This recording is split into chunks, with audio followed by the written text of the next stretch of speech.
Welcome to One Bills Lite, your no snooze button allowed version of One Bills Live, where we dive headfirst into everything Bills and put a bow on it in about 40 minutes. Steve and I address the idea of trading late draft capital for future picks. I see what Steve knows about pick 61 history in the numbers game, and Dane Brugler breaks down edge rushers and corners that could be in range for the Bills in rounds 1 and round 2. Let's get on the clock.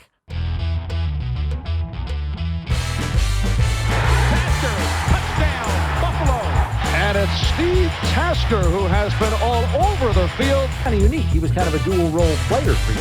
Steve! A balloon. Steve! A blimp?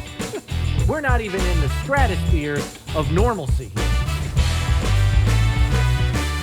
Thank you for joining us here on One Bills Lite, available on all your podcast platforms and on YouTube, where you can watch and listen. With the draft less than a week away, Steve and I have somehow found another angle to discuss that has yet to be addressed, and it deals with Buffalo's roster as it's currently constituted, and it builds off a big to-do item that is coming down the pike. Buffalo has a pretty solid roster, as we know, Steve, pre-draft, and while welcoming some top-end talent from this year's draft pool is necessary and helpful, what about some of the team's day 3 draft capital? Do they really need both fives, their 6th and their 7th this year? What do you think? Well, you never know, because you look down at the history of it, and it's hard to find a really good player at that level. But the Bills have also found starters as rookie free agents, even below that level, that finger quotes that level. But it depends all on what's there for you to take with that capital. What do you get in return? If you get a higher pick, perhaps next year, we've talked about the fact that next year is a year where you're going to have to extend Josh Allen, you're going to have to extend Tremaine Edmonds, and you're going to need cap space. Rookies help with cap space. Yep. And you get draft picks, you're going to have some really cost-controlled guys that you're going to be able to pick from another pool of players much similar to the one this year. This is a roster that's much more fully formed than any we've had in, 2 decades? This is a team that can win with who they got on the field right this minute. It's going to be hard for a 5th, 6th, or 7th round draft pick to come in and contribute. Perhaps they could come in and contribute on special teams, okay. But getting even on the 53 is going to be a monumental task for some late round picks because of the physicality and the boxes they've got to check to be good enough. There's another element at play here, too, that I'm not sure too many people are aware of with respect to this year's draft pool, and that is the following, Steve. The NCAA, because of the pandemic, gave college players an extra year of college eligibility if they chose to make use of it. A lot of them have. Right. I was stunned when I saw this number, and I'm going to share it with our listeners. In this year's draft pool, there are 657 eligible players to be drafted. That might sound like a big number. It's not. Last year, at this time, do you know how many eligible draft players there were? I will say 1,200. 1,932. Right.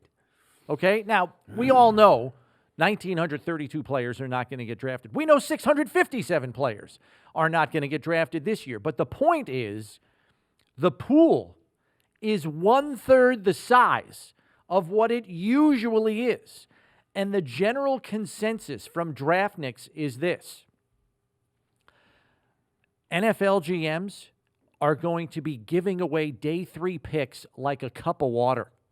Right. They are going to be saying, hey, you want my 6th this year? Give me a 7th last year or next year. Right. Because a 7th next year is probably, in their eyes, going to be more valuable than a 6th this year. Because they're still going to have another 600 guys, two draft classes behind that draft class next year in the pool. Yeah. So, yeah, you're right.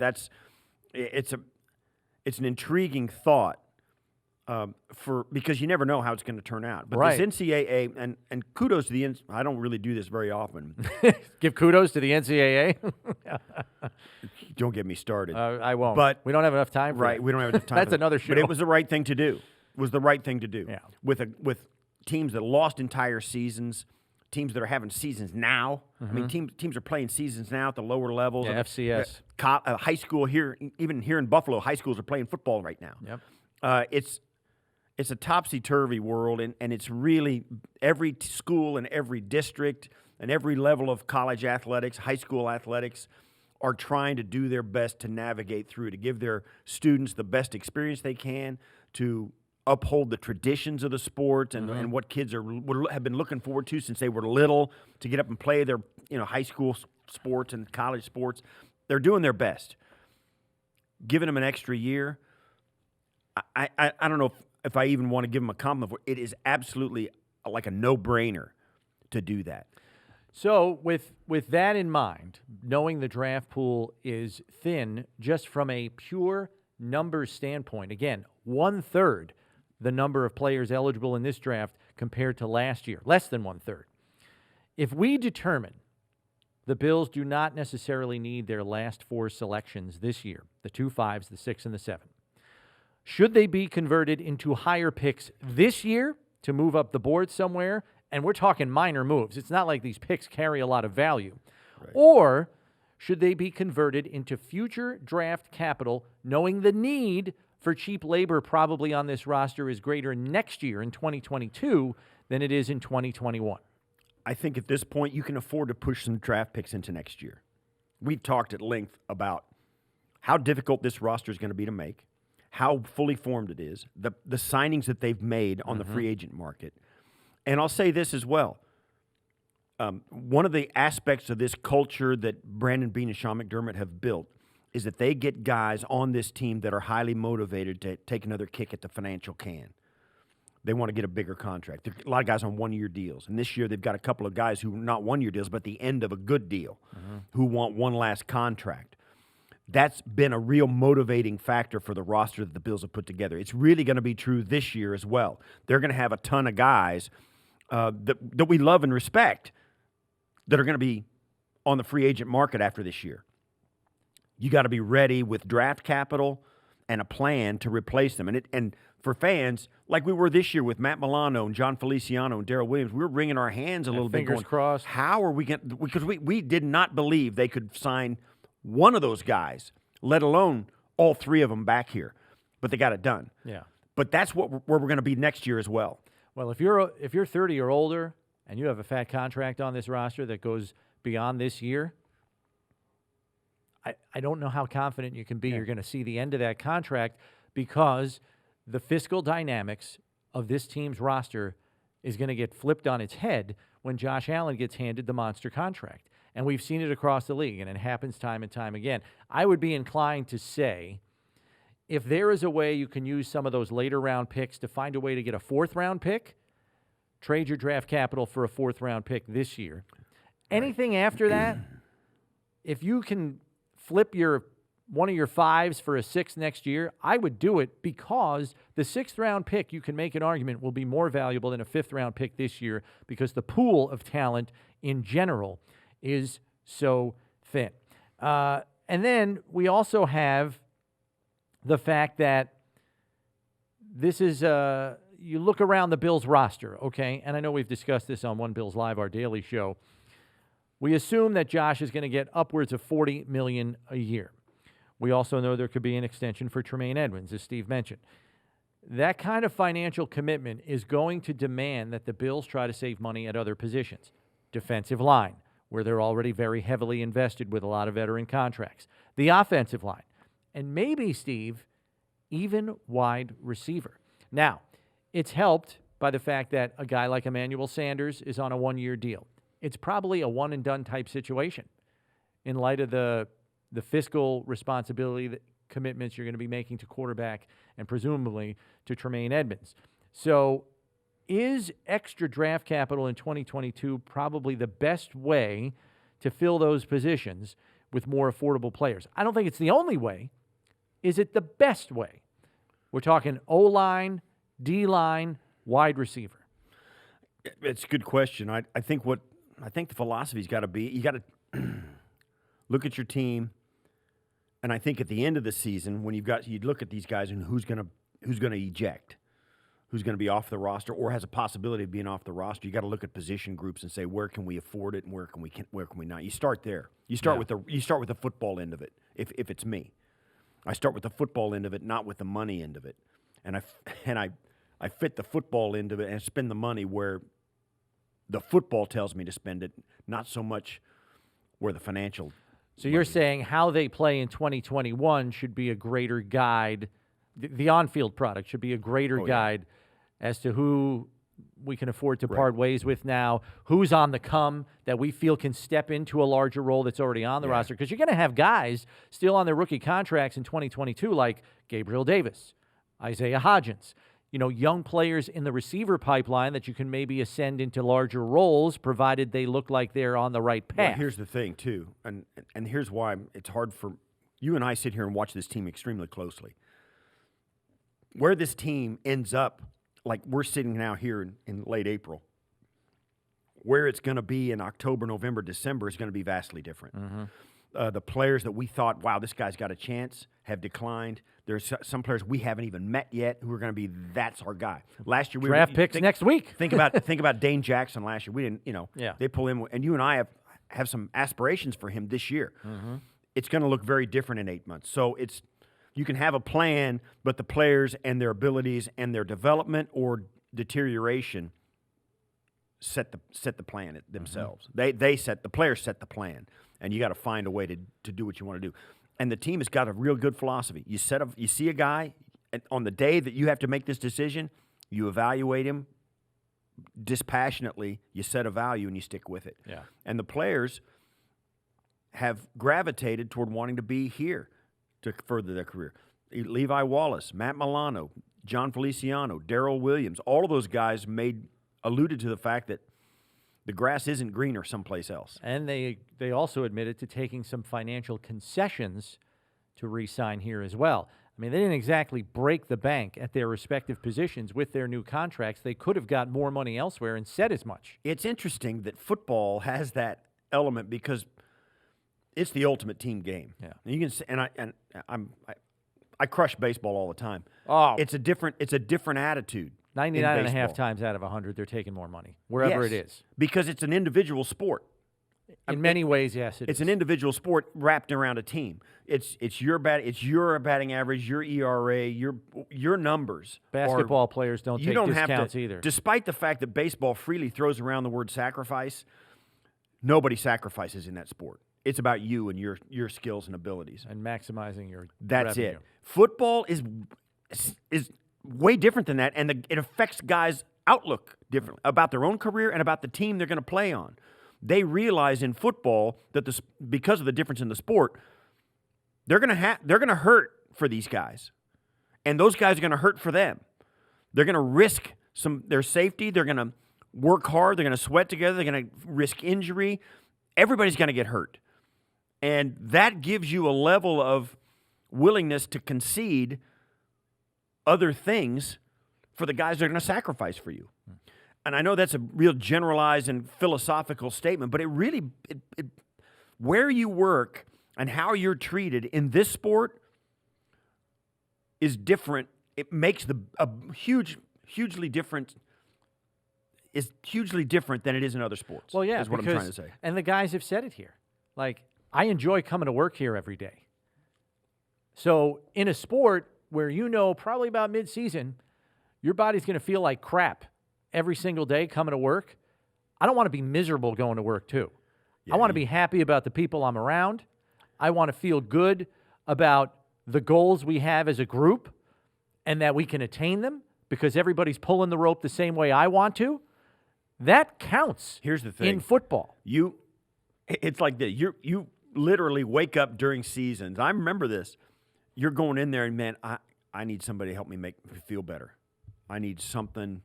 You got to give me some treatment, a massage. I got to get something because I should be in the hospital. I'm hanging right now. Yeah, I feel like I got thrown out of the back of a truck. Think about being in that condition and going into a place where you don't like anybody and nobody inspires you. It's you against the world, and all these other guys could not possibly care less about your condition. It's hard to summon up the energy. It's hard. Your emotional investment goes away. It goes away. But if you got guys that are pulling for and are for you, and kind of a family atmosphere, people who want you to come in, they want to make you better. They want to help you. They want to make you feel better. They want to make you play better. They want you to succeed. The physicality and the pain that these guys go through is the difference maker, because it does affect how you feel about your job, what you're willing to do for that job, and the organization. Because if you're going to go through that kind of physical duress and nobody cares, give me the money and I'll show up when you make me. Yeah. It counts. It counts in a way that I don't think anybody can really measure. It counts in this sport like no other sport. Yeah. All right, good discussion there. Time for this week's edition of the Numbers Game, Steve. Last week we had you try to guess the most popular position pick in the last 10 years at pick 30, which we learned was cornerback. I think there was one other position it was tied with. Now we're going to widen the pool and ask for you to give us the most popular position pick for pick 61 in round 2 over the last 20 years. We're widening pick the 61. Swath. Oh yeah, this is just for what's and giggles, okay? All right. It's more of a 60. So I got like 22 It's a little spots. ridiculous. I'll give it to you, but I'm strapped for I got Numbers 22 Game spots. content. I'll take kicker and punter off the board. Yeah, that's a wise move. All right, so That I is got a wise 22 move. positions that I'm going to ask. Well, not really. I got position. Can I go groups, right? Yeah, we're doing position groups. I'm All not right. asking you for so people. safeties rather than corners. Yeah, we break up safeties Linebackers. and corners. We keep O-line and D-line together. Okay. Okay, so Wide receiver, tight end, just so you running know what back. you're All right, looking here we at. go. Cool. All right, I'm going to say, Most first of all, it's got popular to be positions at pick gotta be 61. down the list of money positions. Second round, I'm going to say offensive line. Offensive line tied for third. 3 such choices over the last 20 years at pick 61. That's third. 3 players tied for third. All right, the other one would be, I'm going under the radar. I'm going to say safety. Safety also tied for third. 3 there. How many people are tied for third? There are 3 position groups: O-line, safety, and one more. Linebacker. No, it is not linebacker. There's been one linebacker taken over the last 20 years with the 61st pick in the draft, and you're not going to know who the hell he is. His name was Jonas Mouton. You got me. All right, so I've got O-line and safety. I'm going to say... We're tied for third. Yeah, we're still looking for the top 2 spots, which are tied for first. 4 players at each of these 2 positions were taken with the 61st pick over the last 20 years. defensive tackle. Is not defensive tackle. There has only been one defensive lineman, Steve, taken in the last 20 years with the 61st pick, and it was taken by the Buffalo Bills. Pick 61, and I'm going to tell you it was a while ago. Yeah. Was it Schobel? No. Kelsey? Schobel was the 47th pick. Kelsey, I think, was somewhere in the 50s. Close. I'm getting there. You're getting close. He played with those guys. This guy played with those 2 players. I have no idea. And the Bills actually traded up to pick 61 to get this guy. Really? Played for about 6-7 years. BYU. Had a brother in the league. Yeah. The long snapper. Who was a long snapper John for Denny. the Dolphins. Ryan Denny. Ryan Denny. Denny. Yes, Ryan Denny was the only defensive lineman taken with pick 61 in the last 20 years by the Buffalo Bills. But we're still missing, Steve, the top 2 position groups taken with the 61st pick over the last 20 All right, seasons. I'll go with the money. Cornerback. Cornerback is tied for first. 4 players taken with the 61st pick, including last season. Christian Fulton, the LSU corner, taken by the Tennessee Titans. All right. The other guys taken with that pick: Cyrus Jones a few years ago by the Patriots, Sean Smith back in 2009, and Patrick Lee.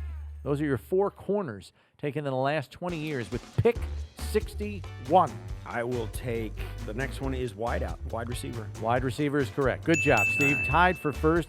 4 such players. DJ Chark by the Jaguars a couple of years ago.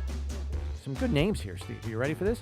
DJ Chark, good player for the Jags. He just plays on a team that gets no coverage. Right. Good player. Allen Robinson. Oh, yeah. Really good player. Vincent Jackson, who we just lost yeah. this past January, unfortunately. And Andre Dyson, who is most famously known for carrying the ball into the end zone on home run throwback. So those are the top two positions, corner and wide receiver, with the 61st pick in the draft. I think the Bills are more likely to find a corner at pick 61 than they are at pick 30. What do you think about that? Well, I'm worried. I'm really convinced the run's going to happen in the 20s. More likely to take one in 61 rather than 30, but not find. There's going to be more guys on the board at 30 than there are. Well, yeah, I just think the value is not going to match up for them at corner. Right. Because I think the run those will top happen. Do you think 5? First of all, what do you think of Caleb Farley? Say your doctors sign off on him. He is the ultimate wild. Oh, if the doctors sign off on him, right. I'm running the card up. Okay. What? All right. I'm running the card up. All right, I'm with you, though. I think if one of those 5 dropped to 30, the Bills grab. Or do they make a small move up to get in on the party? Or do they take a really good edge? The edge value is probably going to be there. That's what I'm thinking. All right, we'll see. Okay, we have to turn our attention now to our guest this week. It is the architect of the draft guide called The Beast. It's NFL draft analyst Dane Brugler from The Athletic. Thanks for giving us some time, and we're going to jump right into this because we had Brandon Beane, who gave his pre-draft press conference yesterday with the media, as most general managers do this time of year, and I was struck by his description of the medical holes that are out there on players this year with no combine. It is full-on scramble mode for 32 teams to get all the medical T's crossed and I's dotted on these players. With that in mind, Dane, do you think this might be one of the most conservative drafts in terms of how general managers pick players this year than we've seen in a while?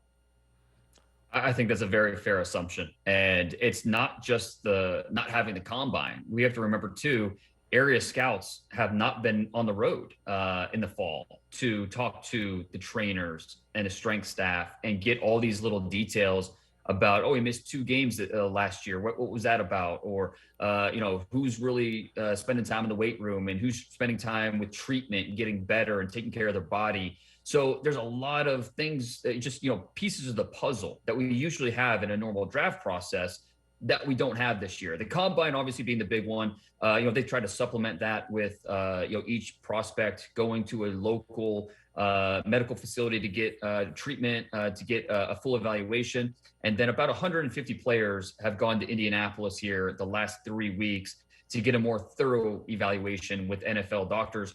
But it's late. First of all, it's late in the process. And it's funny, I was talking to a scout last week about how going to draft meetings this week, how nervous he is. He's crossing his fingers, crossing his toes that we're not going to find out about, one of his, player that we gave a high grade to, all of a sudden find out he's got a bad back or something about his shoulder. And there's no, arguing with the team doctor, the medical staff.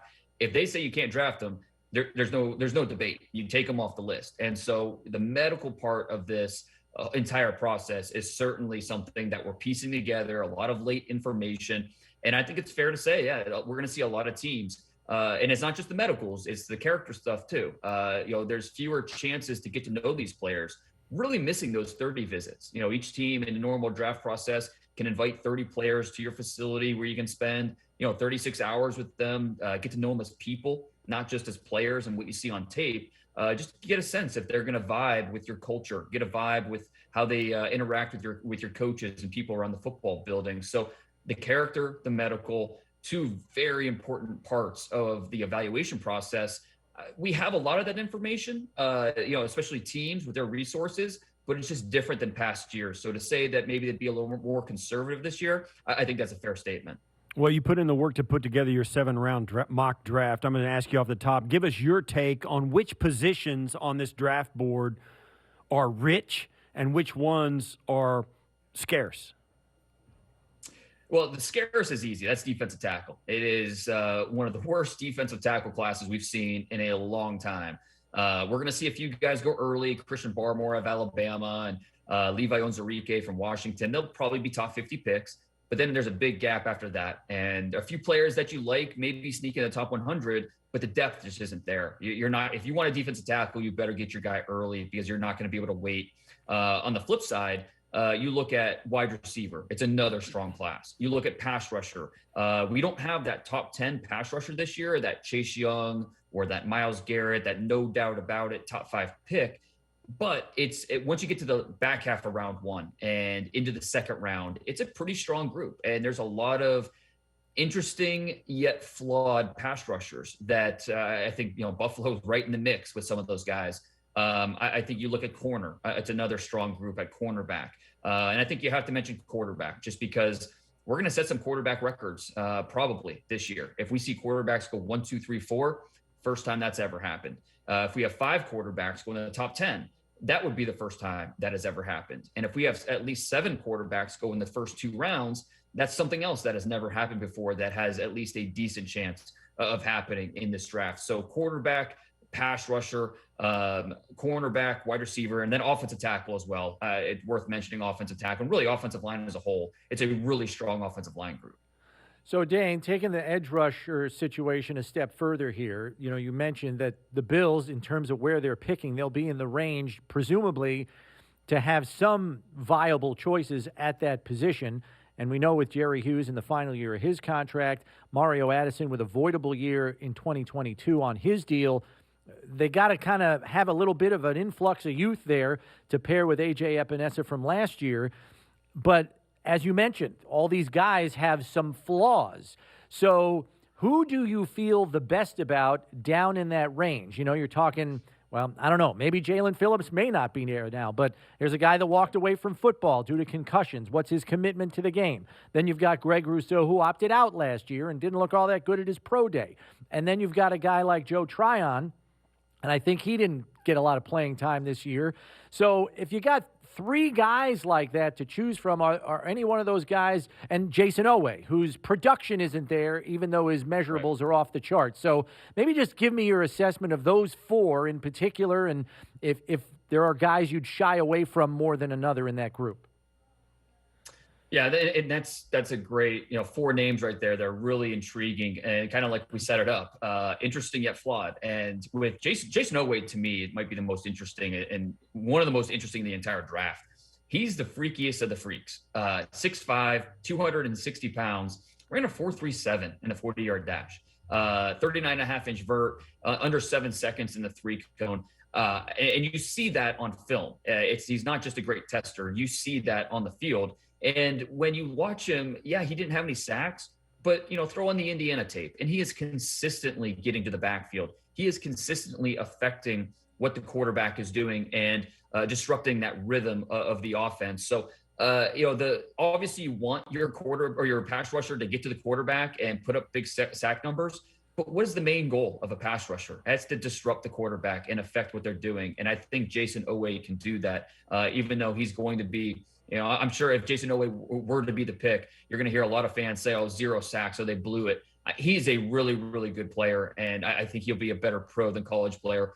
Jalen Phillips is a tough one, just because of the concussion history and what that means for his future. I think if you're going to go just based on the field, he's a top 10 to 12 pick in this draft. You see flashes that remind you of a Nick Bosa because he understands how to use his hands. He has a rush plan with how he's going to get to the quarterback and break down the rhythm of blockers. He can win with power. He can win with quickness. There's a lot to like about Jalen Phillips as a talent.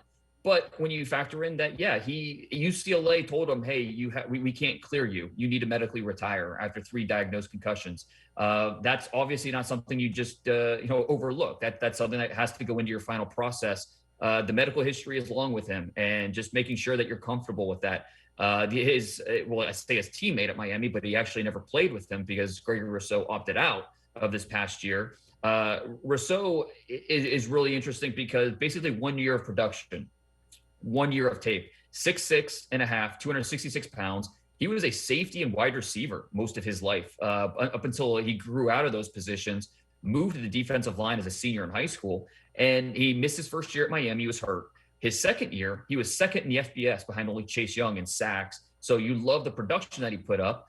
But then he opts out this past year, and we're kind of left with some questions about, all right, we love the size, we love the length. He has pretty good get off, but he's not a bendy rusher. And in fact, a lot of his production came when he reduced inside over the A gap, and he was able to use that quick first step and use that length to beat up on some interior blockers. So there's still a lot of questions with Rousseau in terms of patching together his rush moves, and can he, does he have the counters necessary to win in different ways? So I would not be surprised at all if Rousseau is available for the Bills there in that late first round, or even if he would fall to the second round. And then Joe Tryon, just to finish out, that group of pass rushers, another opt out, but a guy that he looks like an action figure, 6'5", 260. That's what you want it to look like. 4.65 in the 40-yard dash. Actually, his testing numbers are very, very similar to Marcus Davenport, who was a top 15 pick 3 years ago for the Saints. I think it's a similar type of projection where there's a lot of raw traits, and you're thinking about, okay, what can he be for us, a year from now, 2 years from now? There's a lot of things that you can work with him, a lot of foundation traits that you want at the position. One more thing with respect to edge rushers, Dane, and that deals with skill set here. With more and more quarterbacks who can make plays off script, extend plays, how much more of a premium do you think there is on pass rushers who are quote-unquote long chase players and have change of direction agility? Because it seems like more and more you're going to need that in your edge rushers if a play goes 6 or 7 seconds because the quarterback's running all over the yard. No question about it. And that's where the 3-cone drill comes into play, which really helps gauge a player's redirection skills. And then when you watch the tape, okay, does he have the motor? Is he a guy that, once he misses in the pocket, he kind of shuts it down a little bit? Or is he continuing to, hit the gas and chase and make plays from the backside? I think this draft has a few of those guys at pass rushers who really stand out for their motor. Peyton Turner from Houston's one of those guys. He'd be a second-round option.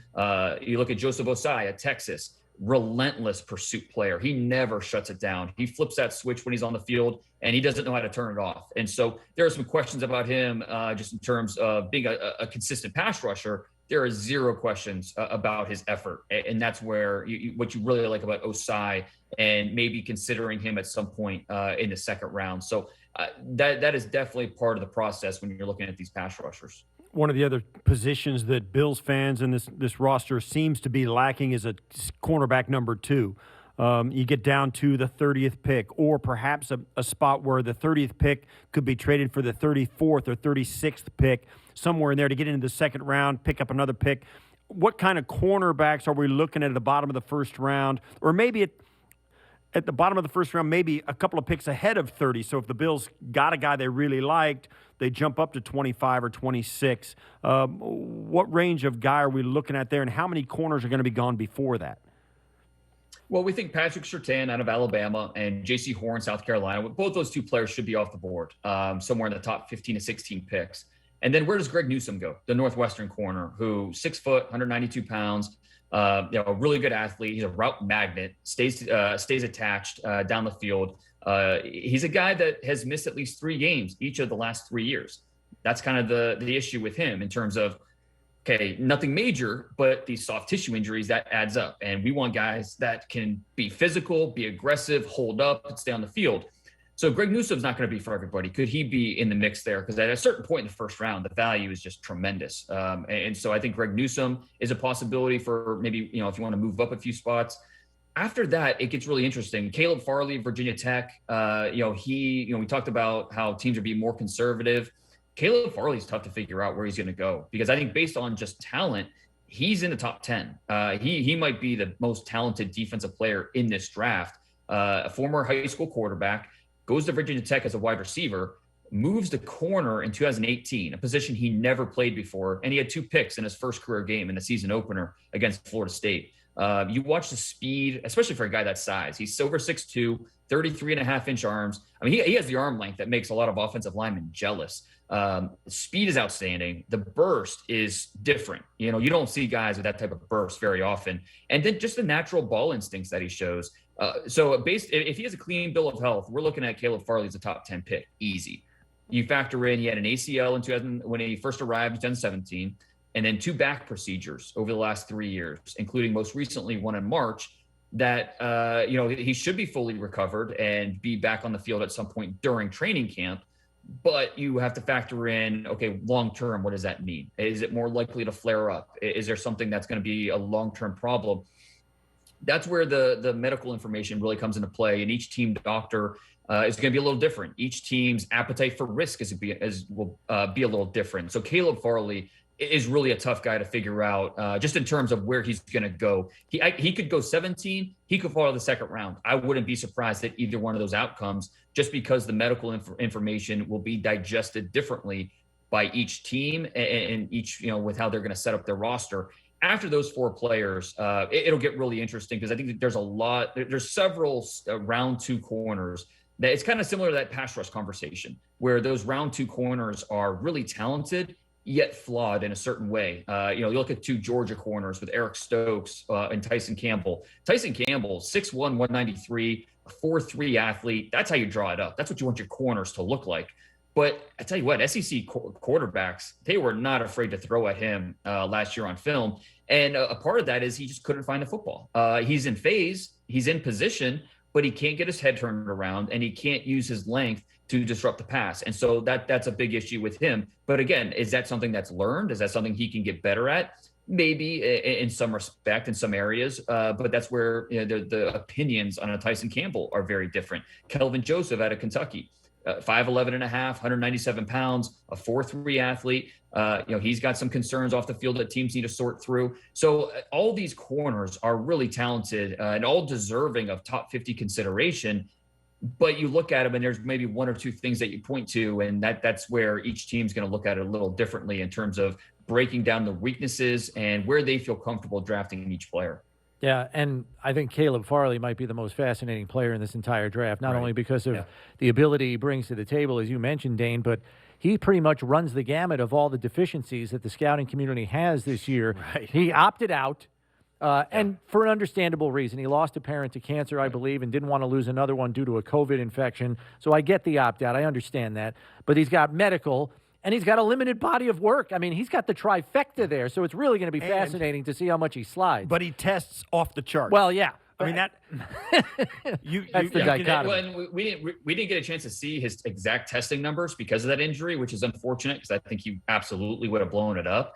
But no, you're right. I mean, I think, no character concerns, but besides that, everything else is a worry. But if you told me that in 2 years, he's one of the top 10 corners in the league, I could buy it. I could see a path to get to that point. And so high risk, high reward, this guy, he's the poster player for that.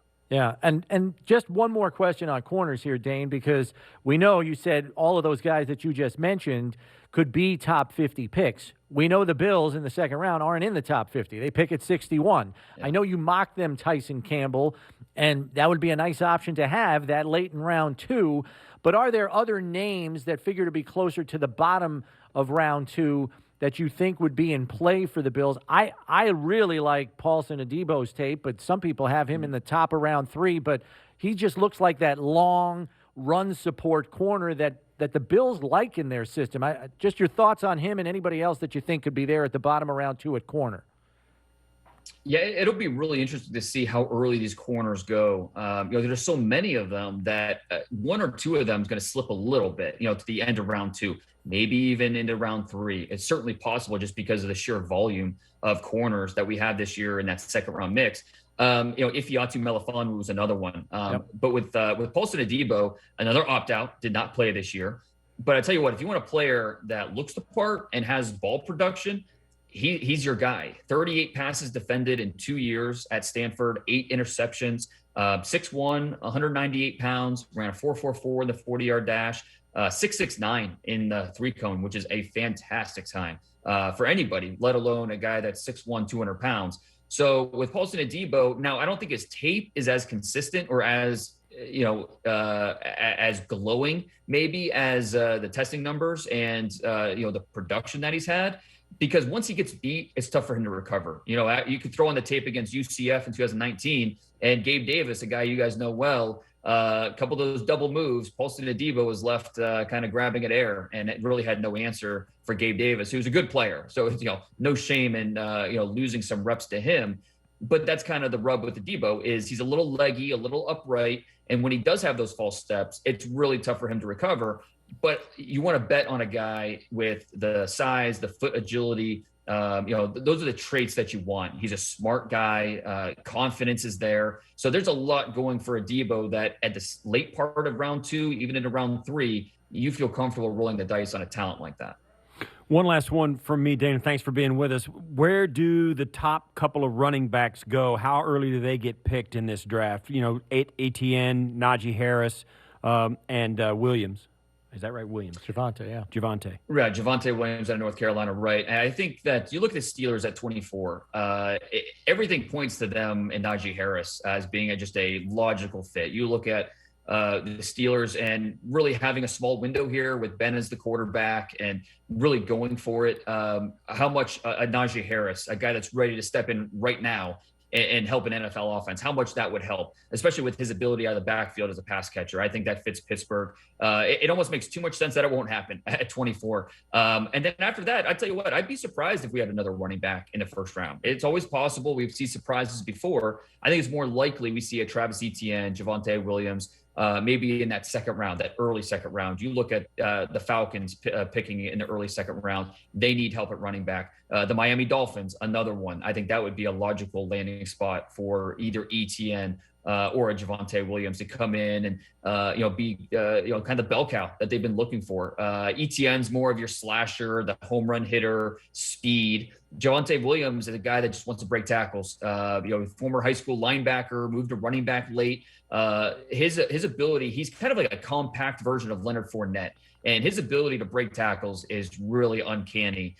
So I think Javonte Williams is definitely well liked with teams and would not be surprised to see all three go in the top 40, although I don't know that all three are going to get into the first round. And then the last one for me, Dane. I know everybody loves sleepers. You unveiled your list of sleepers recently on The Athletic. So why don't you just pass along some of those lesser-known names that fans might be interested in come day 3 when they probably don't recognize one guy from the next. Well, yeah, I encourage people to check out the article on The Athletic. I go through 10 names that were not combine invites. We didn't have the combine this year, but we still had the combine list. But my favorite guy on that list, Jacob Harris out of UCF. Love the background, former soccer player who decided to play football as a senior in high school just to, be with his buddies and have fun. And he got that itch. He goes to Florida Gulf Coast to play soccer. After a week, he says, I want to play football. Walks on at Western Kentucky, but he get a little homesick, so he walks on at UCF and gets better and better as the years went on. This past year as a tight end / big wide receiver, big slot, had 8 touchdowns, and you saw him, it started to really, the light bulb really kind of illuminate for him. And what you really like about Jacob Harris is he can also play special teams. He's 6'5", 220, 4.40 athlete, 6'5" in the 3-cone, and he can play special teams coverages. He had double-digit tackles in college. So you draft him 4th or 5th round, and while you're developing him as that big slot receiver, as maybe a guy that could develop into a tight end, he's going to make plays for you on special teams. So he's going to earn that roster spot. So every year we've got sleepers that come through and maybe surprise us. And this year's no different. So hopefully people go check out that article. Yeah, I see him as a receiver. I mean, I know he's a willing blocker, but he is rail. He looks like a rail out there with his height and his length. I mean, I just can't see him lining up in line. I mean, maybe he gets in the way of somebody, but yeah, I think he's big slot all the way at the NFL level. Dane, one more thing. How people can get The Beast. How do they get their hands on that? All you need is an Athletic subscription, and it's included as part of that. And I think right there makes the Athletic worth it with the draft guide. If you like the NFL draft at all, I promise you, a 0% chance you'll be disappointed. If you like details, all the NFL verified pro day data is in there. All the background information, all the metrics, that's the production, and of course the analysis. So over 400 reports. So this is the thing you want at your side during draft weekend as the picks are coming off the board. I promise you 0% chance you'll be disappointed with it. Yeah, I Dane, don't do a draft without it. 267 pages of brilliance this year. Dane, thanks, man. Appreciate you. Good luck. Enjoy this draft. I know it's kind of a downer when it's finally over after all the work that goes into it, but man, I'll tell you, we appreciate it. Well, I can't wait to see my kids again and my family and all that. So, I'll be looking forward to it. All right, thanks, guys. All right, Steve, as we close out this episode of One Bills Lite, we have a new exercise that we like to call My Best Guess. As we know, Steve, the Bills have 3 picks on day 1 and day 2 of the draft at 30, 61, and 93. With your best guess, what do you think the 3 position groups are that are addressed with those first 3 selections? We just had you play the numbers I game. think I can nail this. Okay. The position groups are cornerback, edge rusher, offensive line. That's your best guess. Okay. I'm kind of wondering if there's going to be a wild card in here somewhere. That's the only thing that is giving me pause. I am going to say my best guess is edge rusher, corner, but there is, I don't know what it is, Come man. on. There's something that's just telling me for some reason, and I have no rhyme or reason for this whatsoever, but I think there's going to be something that's going to be a little wacky and off the board. So just for lack of a better position to pick, I am going to say safety. I don't know why, but it's just something in the back of my mind. So I'm going to say corner, edge rusher, safety instead of O-line. I want an O-lineman because I think they're going to need one. Yeah. So I think that could very well happen, but for some reason I see them pulling a surprise on everybody, and I'll just say safety because of the value that's there in rounds 2 and 3 at that position. Yeah, and safety, do you think there's a chance, and there's been a big hubbub around after the Brandon Beane presser for the draft that, they had a big conversation about running backs. At another for the 3rd year in a row, running back in the 3rd round, depending on who falls. I mean, yeah, none of those guys, none of the 3 running backs that everybody's looking at, Etienne, Najee Harris, and Williams, none of those guys are going to be there at 93. But I know this. It never ceases to amaze me that when the Bills do grab guys, sign free agents from the NFL, like even free agency in the first of free agency or in the draft, it never ceases to amaze me. They pull a guy that I didn't know about that turns out to be really good. Yeah. And there's some nice safeties there in that second, third round range. That's kind of the sweet spot for safeties. And I don't know, just for some reason, end of day 2, I could see him pick 93. That Syracuse kid that I like a lot, Andre Sisco. That kid is a ball hawk, man. He is a player. Right. I like him a lot. And there's some other safeties that I think will be available there at the end of round 3. So that's the only reason I think that could factor into the equation. Per your running back argument in round 1, I'm not saying the Bills wouldn't consider a running back, especially if someone like Etienne is still on the board at 30. But I think the only way they put his name on the card is if the value at edge rusher is gone and the value at corner is gone. If their board is completely wiped out at those 2 positions, then I could see that being a real possibility. But absent that scenario, I think they address one of their more. And here's why. Because running back, you have 2 players still on their rookie contracts at the position, and you have a veteran who is a home run threat in Matt Breida on the roster. At defensive line, particularly edge, you've got a 33-year-old Jerry Hughes in the last year of his contract. You got Mario Addison, age 34 season, last year of his contract with a voidable year left. And there's not a ton behind them. It's Darryl Johnson and A.J. Epineza. Right, and some reserve future free agents, Mike Love, some other guys. Right, guys with experience. But you need a stone-cold killer in the pipeline there. Yes. So, to me, that overrides anything that you feel about running back in round 1. And the edge rush value should be there at 30 for them to take somebody. I would submit this. I think the team is in a position, a unique, say, for instance, I'll take it, the corner position, where they can look at a guy and like the 2 guys, the 2 corners from Georgia. Tyson Campbell, Eric Stokes. Right. Really fast, really athletic kids, but, got some warts on their game. Either you name whatever it is you want, or any other position. The Bills could say and get to know these guys, and over through the course of their evaluation, see something in them that says this is a guy that's going to have a good career because he's committed to being better. Mm-hmm. And Brandon Beane said in his draft press conference, he said, listen, we're looking long term rather than short term. So if they think they've got a guy with some skills, with some ability, who's the right DNA, take him a little higher than maybe you should have, knowing that in 6 months, he's with your coaching and your culture, he's going to be vastly different than he is now. So that tells me that could be either an edge rusher like that or a corner like that, a guy who, when they draft him, it'll be a little bit of a reach or a snooze. It'll be like, I don't know. He tested well, but he doesn't have the great tape. He doesn't have this, and the Bills will believe that their culture and this kid's inner workings will take him to another level. I could see that happening in this draft big time because they're not in a big hurry for these guys to come in and make waves. Jump right on the field and play 50 snaps. So if they got a guy with some physical tools, like one of the edge rushers we've seen. Tryon, Owe is a great example. Tryon is a great example. They've got some guys. Even the Rousseau kid, who people are knocking right now. Right, the kid that played in Miami with Phillips. Ability. Yeah. There's a ton of guys like that. And think about it. F.A. Obata is exactly that. Mm-hmm.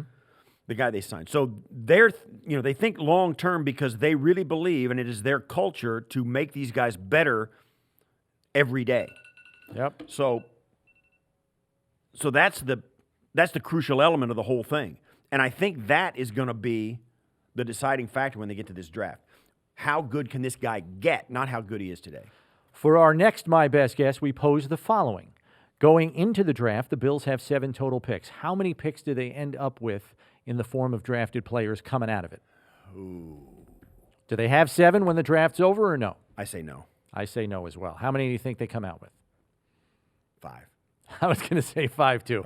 I think they only have 5 players drafted. I think they part ways with a couple. I think the number could be even as low as 4. Their last 5 draft picks together add up to about 190 points, and that's enough to get you. Yeah, it's nothing. It's nothing. It's nothing. That'll get you from. It's a pittance, as we. Right. That is the equivalent of a bottom third round pick, like pick 80. Yeah. That's what that equals.